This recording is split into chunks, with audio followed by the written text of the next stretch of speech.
வணக்கம் நண்பர்களே, நான் கள்ளக்குறிச்சியிலேருந்து உங்கள் முருகன். நம்ம நாட்டுக்கோழி பெருவிடை சிறுவிடை ரெண்டுமே பண்ணுறோம். சின்னதாக இப்போ தான் ஃபார்ம் ஆரம்பிச்சிருக்கோம். நம்ம யூடியூப் சேனல்லாம் ஆரம்பிச்சிருக்கோம், முருகன் குமரன் சொல்லிட்டு. அதில் பார்த்தீங்கன்னா ஒரு 8 வீடியோ போட்டிருக்கேன். நல்ல வியூஸ் கிடச்சிருக்கு. சப்ஸ்கிரைபர் தான் கம்மியாக இருக்காங்க. நாளடைவில் அதிகமாகுங்கன்னு நினைக்கிறேன். ஆனால் என்னென்னா, கோழி வளர்ப்பு முறை எப்படிங்கிறது இப்போ எனக்கு முன்னாடி நான் செல்லில், யூடியூப்பில், ஃபேஸ்புக்கில் பார்த்துருக்கேன். அவங்களுடைய வளர்ப்பு முறையெல்லாம் நிறைய பேர் நம்மளோட பெரிய பெரிய ஃபார்ம் வச்சுருக்கவங்களாம் நிறையா சொல்லுவாங்க.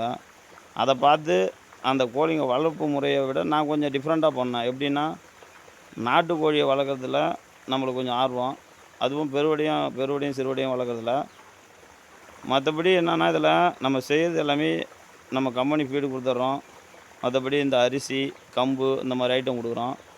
அடுத்தது இன்னொன்று என்னென்னு பார்த்தீங்கன்னா, தண்ணியில் நம்ம அந்த நோய் எதிர்ப்பு சக்தி உருவாக்குறதுக்கு இந்த வேப்பலை தண்ணியில் போட்டு அந்த தண்ணி கொடுத்துட்றோம். அடுத்தது மஞ்சத்தூள்.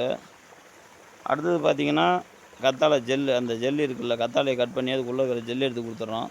முருங்கைத்தழை டெய்லியும் கொடுத்துட்றோம். இதனால் கோழிங்களுக்கு ஓரளவுக்கு நல்ல நோய் எதிர்ப்பாற்றல் உருவாக்குது. கோழிங்க நல்லாவே ஆக்டிவாக இருக்குது. இது எனக்கு தெரிஞ்ச வளர்ப்பு முறையில் நான் பண்ணிகிட்ருக்கேன்.